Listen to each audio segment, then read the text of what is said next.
ఈ రోజు మన ఇంటర్వ్యూకి రాబోతున్న వ్యక్తి ఒక మామూలు వ్యక్తి కాదండి, అతను ఒక శక్తి. సో అతను గట్టిగా క్లాప్స్ కొడితే కానీ రారు, మనందరం ఒకసారి గట్టిగా క్లాప్స్ కొడితే అతనికి ఒకసారి.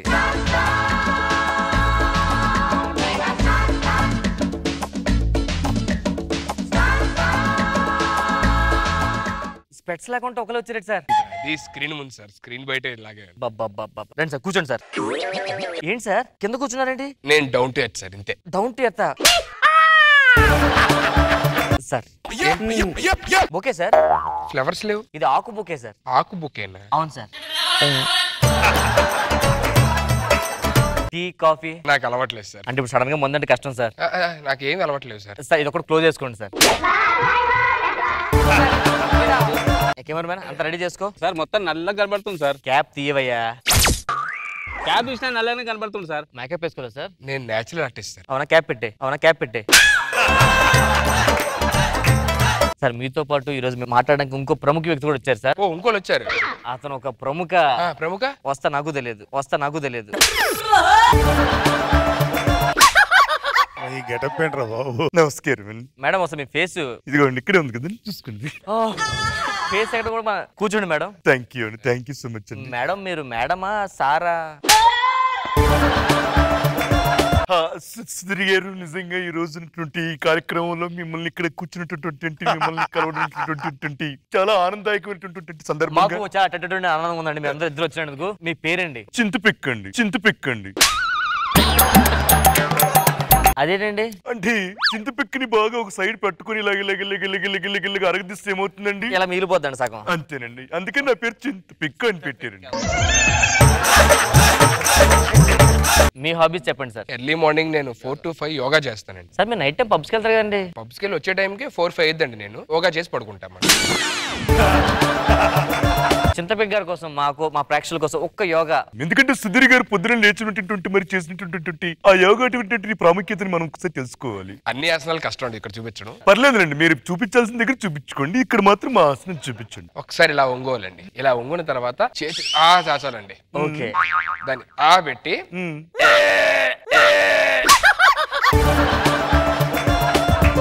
ఇదేం ఆసనం అండి? అంటే మార్నింగ్ మరి ఇదే కదా ఉంటుంది. రాత్రి అంతా సార్. మీ హెయిర్ స్టైల్ చాలా బాగుంటుంది సార్. ఏం వాడుతుంటారు? కొబ్బరి నూనె వాడతారు సార్ బాగా, అందుకే బ్లాక్ గా ఉంటుంది. ఫేస్ కూడా అదే వాడతారనుకుంటా.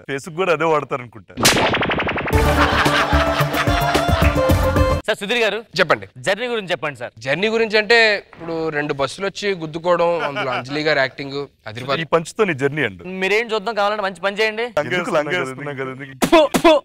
నువ్వు వేరే ఒక పంచు, అందుకే నెక్కరేసుకొచ్చా. ఒకసారి ముగ్గురం. మీరు మీ అసిస్టెంట్లతో మీ పని వాళ్ళతో చాలా క్లోజ్ గా ఉంటారట, అందరిని బాగా చూసుకుంటారట. అసిస్టెంట్ లాగా సార్, తమ్ముళ్ళ చూసుకుంటాం. తమ్ముళ్ళగా. నా ఏటీఎం కార్డులు కూడా వాళ్ళ దగ్గర ఉంటాయి అన్నమాట. వాళ్ళే కాబట్టి కొంచెం వాడుకుంటారు, అవసరం అయితే నాకేమైనా కావాలంటే వాళ్ళకే ఫోన్ చేస్తారు. సార్ సుధీర్ గారు. ఎవరు సార్ అతను? మా అసిస్టెంట్ సార్. వీడే ఇతనే మీ అసిస్టెంట్? సొంత తమ్ముళ్ళ చూసుకుంటారు సార్. పర్లేదు, ఇప్పుడు ఎందుకు లేదు. 10,000 కావాలంటే 10,000 ఇచ్చాడు సార్. ఇప్పుడు ఒక 50,000 ఖర్చులకు కావాలి సార్. 50,000 ఇవ్వండి సార్. ప్రేక్షకుల ముందు మీకున్న ఫాలోయింగ్. ఏటీఎం కార్డు తీసుకొని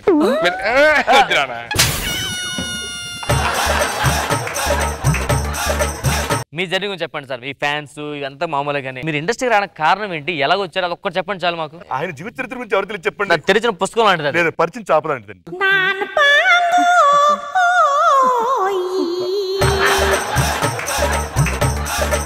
మీ జర్నీ గురించి చెప్పండి సార్. అంటే అప్పుడు విజయవాడ నుంచి నేను హైదరాబాద్ వద్దంటే డబ్బులు లేవు సార్ సరిగ్గా. అప్పుడు ఒక బస్ డ్రైవర్ లిఫ్ట్ ఇచ్చాడు. అతను నేను రుణం ఎప్పుడు మర్చిపోలేను సార్. ఎడదు సుధీర్ గారు, ఏదో రోజు అతను రుణం తీసుకోవచ్చు. ఎప్పుడు అందుకు ఇప్పుడే రావచ్చు. ఇప్పుడు వచ్చేసాడు. ఎలా వచ్చాడా? బస్ డ్రైవర్ ఎలా తీసుకొస్తారు సార్ మీరు? సార్ రుణం తీసుకుంటే ఇప్పుడు కెమెరా రోల్ అవుతుంది సార్. చాలా థ్యాంక్స్ నాన్న. ఆ టైంలోనే నన్ను హైదరాబాద్ దాకా డబ్బులు లేకుండా తీసుకొచ్చారు. థ్యాంక్ యూ సో మచ్ అన్న. థ్యాంక్స్. ఇప్పుడు అతను పొజిషన్ బాగాలేదు, అతను బస్సు కొనుక్కుంది అనుకుంటున్నాడు సార్. ఒక్క బస్సు అంత స్టేటస్ నుండి ఒక్క బస్సు ఇవ్వలేరా? బస్సా సార్? సార్ బస్సు ఎలా నేను ఇస్తాను. ఇది లైవ్ లో చూస్తున్నాం, మనం ప్రేక్షకులందరూ చూస్తున్నారు. ఎంత ఇచ్చారు? అది 2 లక్షలు కావాలంటే ఇచ్చారు, పిల్లలు చదువుకోవాలని ఇచ్చారు, ఆపరేషన్ కోసం ఇచ్చారు, ఆ పక్కన అసిస్టెంట్ కి ఇచ్చారు, పిన్ ఇచ్చారు, ఏటీఎం ఇచ్చారు. ఇన్ని ఇచ్చిన వాళ్ళు అడిగి వెళ్ళారండి ఒక బస్సు. కెమెరా రోల్ అవుతుందిగో, మీ అందరి ముందు మాటిస్తున్నారు సుధీర్ గారు. అతను కేవలం ఒక బస్ టికెట్ త్యాగం చేసేందుకు ఏకంగా బస్ కొనిస్తున్నారు సుధీర్ గారు. గట్టిగా ఒకసారి థ్యాంక్ యూ సార్. తీసుకోండి.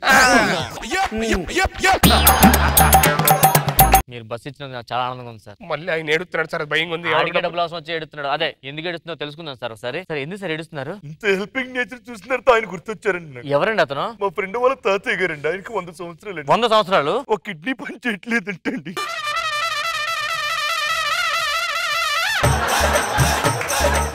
అతను ఏడుస్తున్నాడు సార్, మీరు ఓదార్చాలి వెళ్ళి. ఓదార్చడం చేస్తాను సార్. ఓదార్చడం కాదు సార్, ఒక కిడ్నీ ఇవ్వలేరని చేసిన వాళ్ళు మీరు. 100 సంవత్సరాల వాడికి నా కిడ్నీ ఎందుకండి? రేపమ్మ పోయేవాడికి నేను ఇంకా లైఫ్ ఎంజాయ్ చేయాలి. నా లైఫ్ ఉంది ఇంకా. అంత లైఫ్ చూసినటువంటి ఆయన మీద మీకు ఏమాత్రం జాలి ఇవేమిలేవా? ఎలా ఇచ్చేస్తా సార్ కిడ్నీ ఇచ్చేది? ఒక కిడ్నీ ఇస్తే అతను ఒక 2 days ఊరుకోడు సార్. కిడ్నీ ఇచ్చేదండి ఆల్రెడీ ఉన్న ఒక కిడ్నీ అరిగిపోయింది. అరిగిపోయిందా? తిరిగి అరిగిపోయింది. తిరిగి కాదండి, అది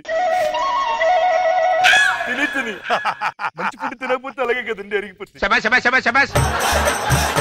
మీ మంచితనం గురించి అందరూ ఇప్పుడు చూస్తున్నారు. చూడండి కిడ్నీ ఎలా ఇస్తారు? ఎందుకు ఇస్తారు? కెమెరా రోల్ అవుతుంది. ఏదో హెల్పింగ్ నేచర్ అని చెప్పి ఏటీఎం పిన్ ఇచ్చేస్తారు. అసిస్టెంట్ బాగా చూసుకున్న డ్రైవర్ కి అది ఇచ్చేస్తారు.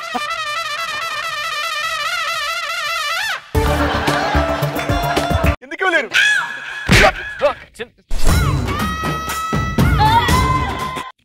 చింతపెగ్ గారు ప్లీజ్ కంట్రోల్ యువర్ సెల్ఫ్.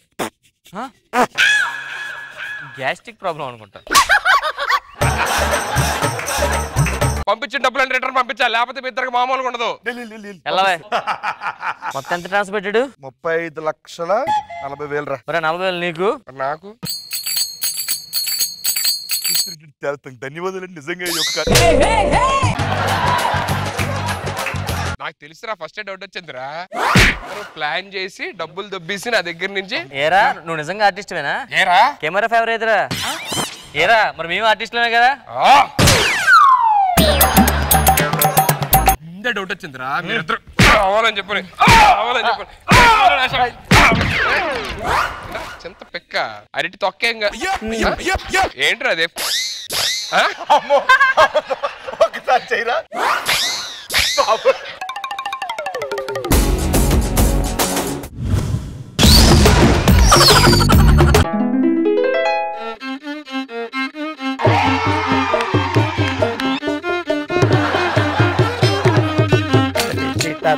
జను తరికేట జను తరికేట తక జను తరికేట తగను ఇంకా ఇంకేం కావాలి?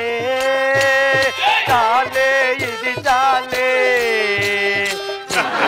వచ్చి వాడలే రోజు చిరణాలే.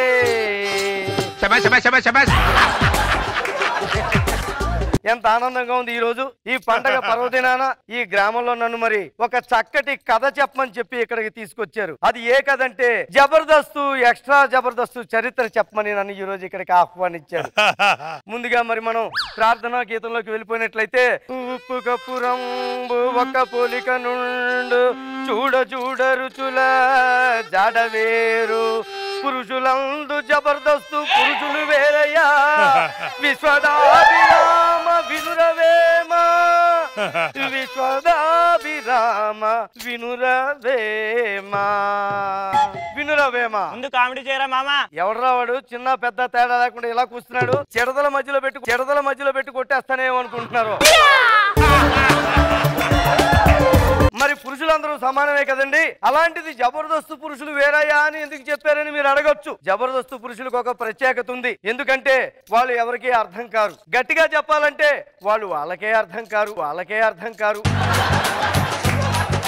జబర్దస్త్ చరిత్ర గురించి చెప్పాలంటే అయ్యా, జబర్దస్త్ కామెడీలు వేడి వేడి పకోడీలు, జబర్దస్త్ కామెడీలు వేడి వేడి పకోడీలు, గుమ్మడి వడియాలు వేయించిన పడాలు, జబర్దస్త్ కామెడీలు వేడి వేడి పకోడీలు. జడ్జిలు అంత ఆందోళన ఉన్నప్పుడు వాళ్ళు నవ్వించడానికి అని చెప్పి ఒక అతడు గూడ్స్ ట్రైన్ పట్టాలు తప్పినట్టుగా డైరెక్ట్ గా వేదిక మీదకి వచ్చేసాడంట. అంతలో ఆర్పీనే వచ్చినాడు. అది నాయన మరి జడ్జిలు ఆశపడుతుండగా ఆర్పీ సరాసరి వచ్చి గాల్లోకి ఎగిరి 2 కాళ్ళు కొట్టి ఇదే నా మొదటి పంచి అన్నాడు. దాంతో జడ్జిలకు కాలింది నాయన. మళ్ళీ ఇలాంటి పంచలేసే ఉంటే దొళ్ళించి కొడతా ఉన్నారు. మీకెందుకండి అంత శ్రమ, నేనే దొల్లుతాను, మీరు కొట్టేయండి అన్న. ఇది నా రెండో పంచ్ అన్నాడు. ఇంతటితో ఆర్పి అధ్యాయం సమాప్తం. జై జబర్దస్త్, ఎక్స్ట్రా జబర్దస్త్, జై హో. ఏంటైనా అలా చూస్తున్నావు? జడ్జిలు నవ్వారా లేదానా? నవ్వలేదు నాయన. పొద్దున్నే లేచి ఎవరి మొహం చూసాం అలా జరుగుతుంది. నాగబాబు గారు లోపల కుమిలిపోతున్నారట. ఒక్కడైనా మనం నవ్వించే ప్రయత్నం చేయరా అని చెప్పి ఏదో మొహం తుడుచున్నట్టుగా నటిస్తూ కన్నీళ్లు తుడుచుకుంటున్నారట. నేను నవ్విస్తా అని చెప్పి ఇంకొకతను బయలుదేరాడు. మనసుండి గాలి వచ్చినాడు రా,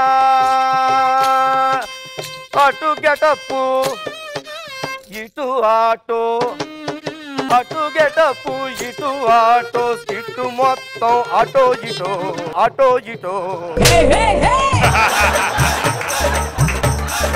ఆ సుధీర్ ఆటో రాంప్రసాద్ వైపు చూసి బావా తెచ్చావా అని అడిగాడు. తెల్లకాయతం తెచ్చాను బావా అని చూపించాడు. ఇదేంట్రా బాబు పరిస్థితి అనుకుంటే, నేనున్నాను బావా కంగారు పడకండి అని చెప్పి ఆ గెటప్ సీన్ గారు గెటప్ వేసుకుని బియ్యంలో రాళ్ళు ఏరినట్టుగా స్టూడియో అంతా తిరిగి అక్కడొక పంచు ఇక్కడొక పంచు మొత్తం సంచిలో వేసుకుని ఇదిగో బావా స్కిట్ అన్నాడు. దాంతో సుధీర్ అమ్మయ్య బాగుంది బావా, కొట్టే స్కిట్ కొడదాం, లేకపోతే మళ్ళా మనం కొట్టుకుని దిగేద్దాం అన్నాడు.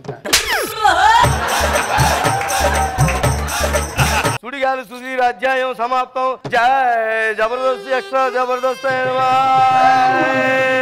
నేను నవ్విస్తాను గురువు గారు అని వచ్చాడు. అతడే రాకింగ్ రాకేష్. చంటి పిల్లలను పైన వేసుకుని వచ్చాడు. అతను వస్తూనే పిల్లలు జడ్జిలు చల్లని వారే, కళ్ళ కపట మెరుగని కరుణామయులే అంటూ జడ్జిల మీద పిల్లల మీద భారం వేసి వేదిక ఎక్కేశాడు.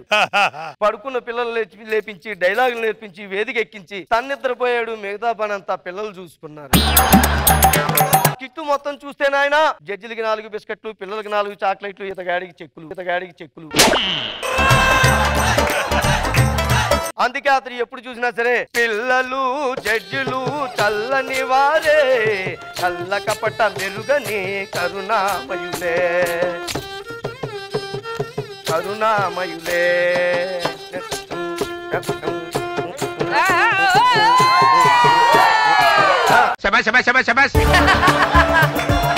కనీసం ఈసారైనా నవ్వారండి జడ్జిలు? ఎక్కడ నాయనా, ఎంతవరకు జడ్జిలు పెట్టుకున్న ఈ ఆశ కూడా నాశనం అయిపోయింది. ఎలాగరా భగవంతుడా, ఏ జన్మలో ఏ పాపం చేసామో, మన పూజలో ఏ లోపం ఉందో ఒక్కడు కూడా నవ్విస్తాడని ఎదురు చూస్తే ఎవడూ నవ్వించలేదు. అందరూ నీరసంగా నీరు గారిపోతున్నప్పుడు సడన్ గా సెట్ లోకి ఒక చల్లని గాలి ప్రవేశించింది నాయన.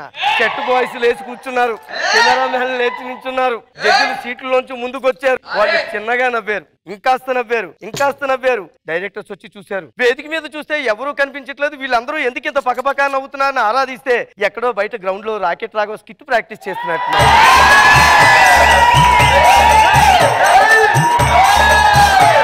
ఎందుకో ఈ మాట చెప్తుంటే ఒక్కరు కూడా ఒప్పుకునే వాళ్ళ లేని నాయన.